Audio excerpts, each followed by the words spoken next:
ಸಿದ್ದರಾಮಯ್ಯನವರ ಟೈಮ್ ಚೆನ್ನಾಗಿಲ್ಲ ಅಂತ ಅನಿಸುತ್ತಪ್ಪ ನನಗೆ. ಎಲ್ಲವೂ ಕ್ಲಿಯರ್ ಆಗ್ತಾ ಬಂತು ಅಂತ ಹೇಳುವಾಗ ಏನಾದರೂ ಟ್ವಿಸ್ಟ್ ಬರುತ್ತೆ.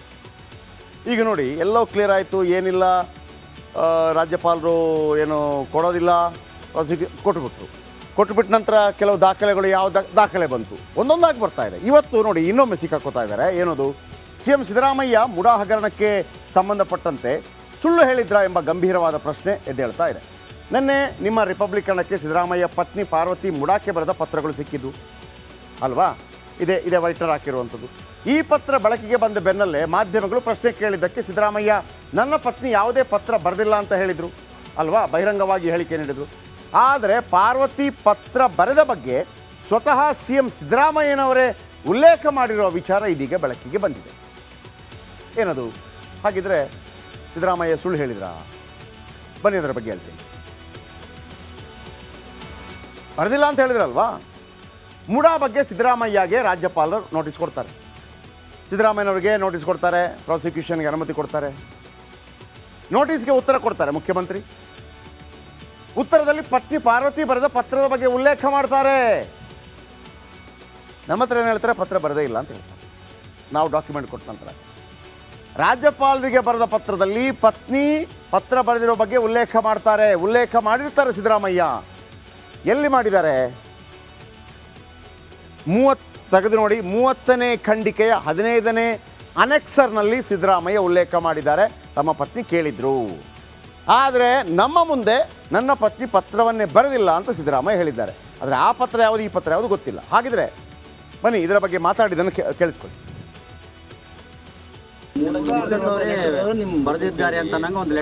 ಇಲ್ಲಪ್ಪ, ಅದು ಸುಳ್ಳು ಪತ್ರ, ನಾವು ಯಾವುದು ಬರೆದಿಲ್ಲ. ಇವತ್ತಿನವ್ರಿಗೆ ಹೇಳಿದ್ರ? ಪಾದಯಾತ್ರೆ ಮಾಡಿದ್ರಲ್ರಿ, ಹೇಳಿದಾರ?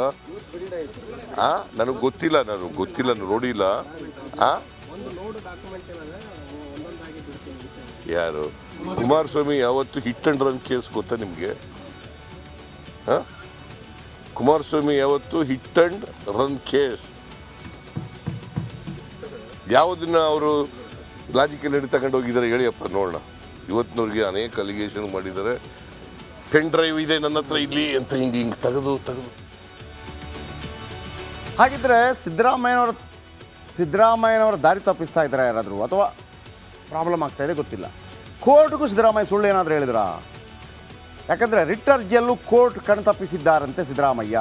ಈ ರೀತಿಯ ಆರೋಪಗಳು ಕುಮಾರಸ್ವಾಮಿಯಿಂದ ಕೂಡ ಕೇಳಿ ಬರ್ತಾ ಇದೆ. ರಿಟ್ ಅರ್ಜಿ ಜೊತೆ ಪತ್ನಿ ಪಾರ್ವತಿ ಬರೆದ ಪತ್ರವನ್ನು ಸಲ್ಲಿಸಿದ್ರಂತೆ, ಆದರೆ ಕೋರ್ಟ್ಗೆ ಕೇವಲ ಮೊದಲ ಪುಟವನ್ನು ಸಲ್ಲಿಸಿದ್ರಂತೆ ಸಿದ್ದರಾಮಯ್ಯ. ಪಾರ್ವತಿ ಬರೆದ ಪತ್ರದ 2ನೇ ಪುಟವನ್ನು ಅವರು ಸಲ್ಲಿಕೆ ಮಾಡಲಿಲ್ಲ. ಪಾರ್ವತಿ ಬರೆದ ಪತ್ರದ 2ನೇ ಅಂದರೆ 3ನೇ ಪುಟದಲ್ಲಿ ವೈಟ್ನರ್ ಹಚ್ಚಲಾಗಿದೆ, ಅದು ನಮಗೆ ಸಿಕ್ಕಿದೆ.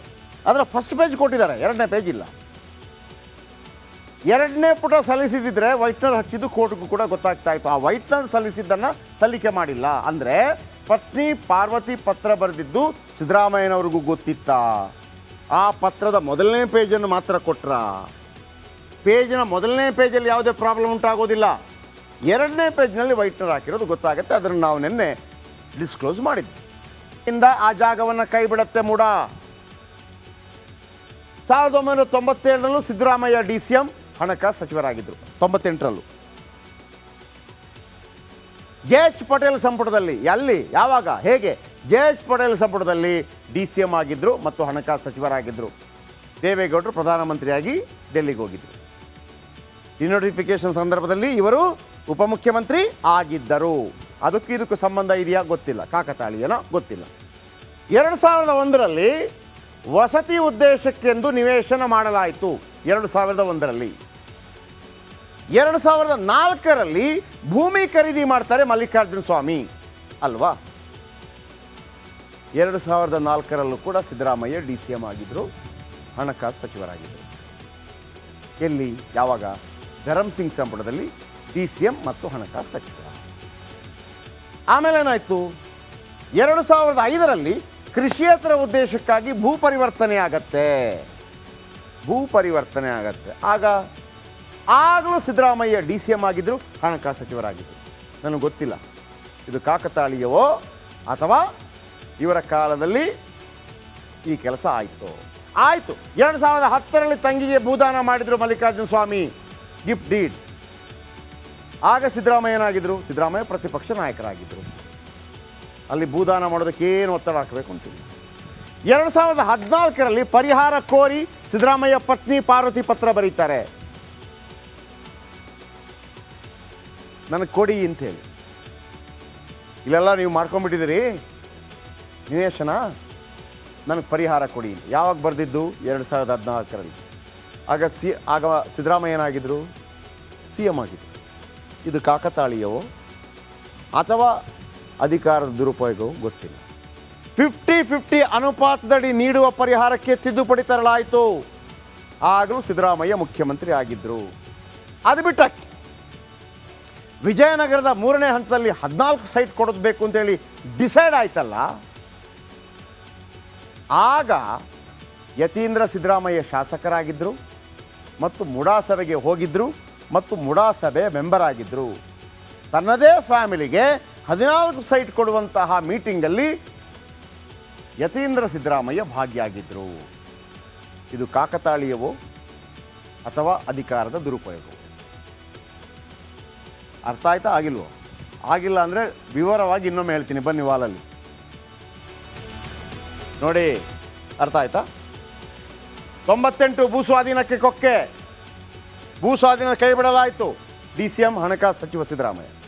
2004 ಭೂಮಿ ಖರೀದಿ ಮಾಡ್ತಾರೆ ಮಲ್ಲಿಕಾರ್ಜುನಯ್ಯ, ಆಗ DCM ಆಗಿರ್ತಾರೆ, ಹಣಕಾಸು ಸಚಿವರಾಗಿರ್ತಾರೆ. 2005 ಭೂ ಪರಿವರ್ತನೆ ಆಗತ್ತೆ, DCM ಆಗಿರ್ತಾರೆ, ಹಣಕಾಸು ಸಚಿವರಾಗಿರ್ತಾರೆ. 2010 ತಂಗಿಗೆ ಭೂದಾನವಾಗುತ್ತೆ, ಪ್ರತಿಪಕ್ಷ ನಾಯಕ ಆಗಿರ್ತಾರೆ. 2014 ಪರಿಹಾರ ಕೋರಿ ಪತ್ರ ಬರೀತಾರೆ, ಆಗ ಸಿದ್ದರಾಮಯ್ಯ CM ಆಗಿರ್ತಾರೆ. 14 ಸೈಟ್ ಕೊಡ್ತಾರೆ, ಆಗ ಯತೀಂದ್ರ ಸಿದ್ದರಾಮಯ್ಯ ಶಾಸಕರಾಗಿರ್ತಾರೆ. ಇದನ್ನು ಫುಲ್ ಸ್ಕ್ರೀನ್ ತಗೊಳ್ಳಿ ನೋಡಿ, ಗ್ರಿಡ್ ಡೌನ್. 98ರಲ್ಲಿ ಭೂ ಸ್ವಾಧೀನಕ್ಕೆ ಕೊಕ್ಕೆ, ಆಗ DCM ಆಗಿದ್ದರು, ಹಣಕಾಸು ಸಚಿವರಾಗಿದ್ದರು. 2004ರಲ್ಲಿ ಭೂಮಿ ಖರೀದಿ ಆಗುತ್ತೆ, ಆಗ DCM ಆಗಿದ್ದರು, ಹಣಕಾಸು ಸಚಿವರಾಗಿದ್ದರು. 2005ರಲ್ಲಿ ಭೂ ಪರಿವರ್ತನೆ ಆಗುತ್ತೆ, DCM ಆಗಿದ್ದರು, ಹಣಕಾಸು ಸಚಿವರಾಗಿದ್ದರು. 2010ರಲ್ಲಿ ತಂಗಿಗೆ ಭೂದಾನ ಮಾಡ್ತಾರೆ ಅಣ್ಣ, ಪ್ರತಿಪಕ್ಷ ನಾಯಕರಾಗಿರ್ತಾರೆ. 2014ರಲ್ಲಿ ಪರಿಹಾರ ಕೋರಿದ್ರು, ಸಿದ್ದರಾಮಯ್ಯ CM ಆಗಿದ್ದರು. 14 ಸೈಟ್ ಕೊಡುವಂಥ ಮೀಟಿಂಗಲ್ಲಿ ಯಾರಿದ್ದರು? ಶಾಸಕ ಯತೀಂದ್ರ ಸಿದ್ದರಾಮಯ್ಯ ಇದ್ದರು ಮತ್ತು ಮೂಡಾದ ಸದಸ್ಯರಾಗಿದ್ದರು. ಬನ್ನಿ,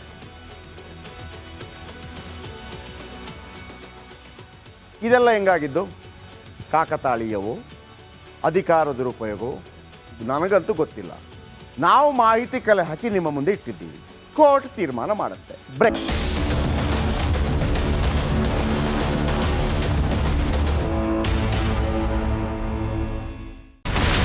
ಇಲ್ಲಿರುವಂತ ಈ ಒಂದು ಗುಡ್ಡ ಕುಸಿದ ಪರಿಣಾಮ ಯಾವ ರೀತಿಯಾಗಿತ್ತು ಅಂತಂದ್ರೆ, ಗಂಗಾವಳಿ ನದಿ ಪಕ್ಕದಲ್ಲಿರುವಂತಹ ಉಳುವರ್ ಎನ್ನುವ ಗ್ರಾಮ ಸಂಪೂರ್ಣವಾಗಿ ಇವತ್ತು ನಾಶ ಆಗಿದೆ.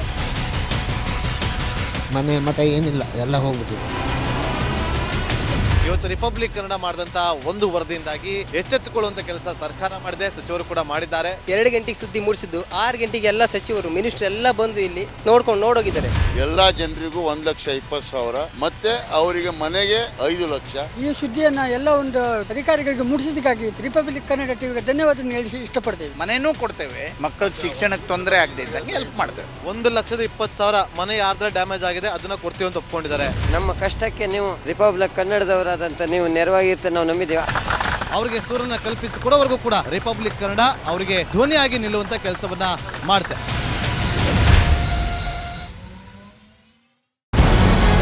ನಮಸ್ಕಾರ, ಕರ್ನಾಟಕ ಪ್ರೈಮ್ ಟೈಮ್ಗೆ ಸ್ವಾಗತ. ನಾನು ಜಯಪ್ರಕಾಶ್ ಶೆಟ್ಟಿ. ಇಡೀ ಕರ್ನಾಡು ಇವತ್ತು ರೆಬೆಲ್ ಆಗಿ ನಿಂತಿದೆ. ಈ ಹಗರಣಗಳನ್ನು ಸದನದಲ್ಲಿ ಪ್ರಸ್ತಾಪ ಮಾಡಲು ಕೂಡ ಕಾಂಗ್ರೆಸ್ ಹಿಂದೇಟು ಹಾಕಿದ್ದೇಕೆ? ನಿಮ್ಗೆ ಸಂಬಳ ಅದಕ್ಕೆ, ನಿಮಗೆ ವಾಹನ ಅದಕ್ಕೆ, ನಿಮಗೆ ವೆಪನ್ ಅದಕ್ಕೆ, ನೀವು ಅದನ್ನು ಸೆರೆ ಹಿಡಿಬೇಕಾಗಿತ್ತು. ನೀವು ವಿದ್ಯುತ್ ಬರ ಇದೆ ಅಂತ ಹೇಳ್ತಾ ಇದ್ದೀರಿ, ಎಲ್ಲಿ ಬರ ಇದೆ ನೀವು ಹೇಳಬೇಕು. ಪಾಕಿಸ್ತಾನ್ ಆಕ್ಯುಪೈಡ್ ಕಾಶ್ಮೀರ್ ಅದು ಎಂದೆಂದಿಗೂ ನಮ್ಮದು. 40 ಮೆಷಿನ್ಗಳು ತಂದಿತ್ತು ನೋಟ್ ಎಣಿಸುವುದಕ್ಕೆ, ಅದೇ ಹಾಳಾಯಿತು. ಮಥುರಾದ ಗಲಾಟೆ ಇದೆಯಲ್ಲ, ಅದು ಸ್ಥಳೀಯವಾಗಿ ಕೂತು ಪರಿಹರಿಸಬಹುದಾದಂಥ ಕಾನೂನಿದೆ. ಗ್ಯಾರಂಟಿ ಯೋಜನೆಯಿಂದ ನಷ್ಟ ಆಗಿದೆ, ಲಾಭ ಆಗಿದೆ, ದಯವಿಟ್ಟು ಹೇಳಿ. Dawood Ibrahim most wanted criminal ಯಾವಾಗಾದ ಅಂದರೆ ಇಲ್ಲಿ ತನಕ ಭಾರತ ದೇಶದಲ್ಲಿ ಓರ್ವ ದಲಿತ ಪ್ರಧಾನಿಯಾದಂಥ ಇತಿಹಾಸವೇ ಇಲ್ಲ. ರಿಪಬ್ಲಿಕ್ ವರ್ಲ್ಡ್ ಆಪ್ ಇದು ಕೇವಲ ಅಪ್ಲಿಕೇಶನ್ ಅಲ್ಲ, ಸಮಗ್ರ ಸುದ್ದಿಗಳ ಸಂಪರ್ಕ ಮಾರ್ಗಕ್ಕೆ ಕ್ರಾಂತಿಕಾರಿ ಬದಲಾವಣೆ. ರಿಪಬ್ಲಿಕ್ ವರ್ಲ್ಡ್ ಆಪ್ ಕೇವಲ ಸುದ್ದಿ ಅಪ್ಲಿಕೇಶನ್ ಅನ್ನ ಪರಿಚಯ ಮಾಡ್ತಾ ಇಲ್ಲ, ಬದಲಾಗಿ ಡಿಜಿಟಲ್ ಸುದ್ದಿ ಬಳಕೆಯ ಹೊಸ ಯುಗಕ್ಕೆ ನಾಂದಿ ಹಾಡ್ತಾ ಇದೆ. ಇದೊಂದು ಬ್ರೇಕಿಂಗ್ ನ್ಯೂಸ್, ಪ್ರಭಾವಶಾಲಿ ಕಾರ್ಯಕ್ರಮಗಳಿಗೆ ಗಟ್ಟಿಯಾದ ವೇದಿಕೆ. ರಿಪಬ್ಲಿಕ್ ವರ್ಲ್ಡ್ ಅಪ್ಲಿಕೇಶನ್ ಈಗ ಲೈವ್ ಆಗಿದೆ. ಗೂಗಲ್ ಪ್ಲೇ ಸ್ಟೋರ್ ಮತ್ತು ಆಪಲ್ ಆಪ್ ಸ್ಟೋರ್ ಎರಡರಲ್ಲೂ ಲಭ್ಯವಿದೆ. ಈಗಲೇ ಡೌನ್ಲೋಡ್ ಮಾಡಿ.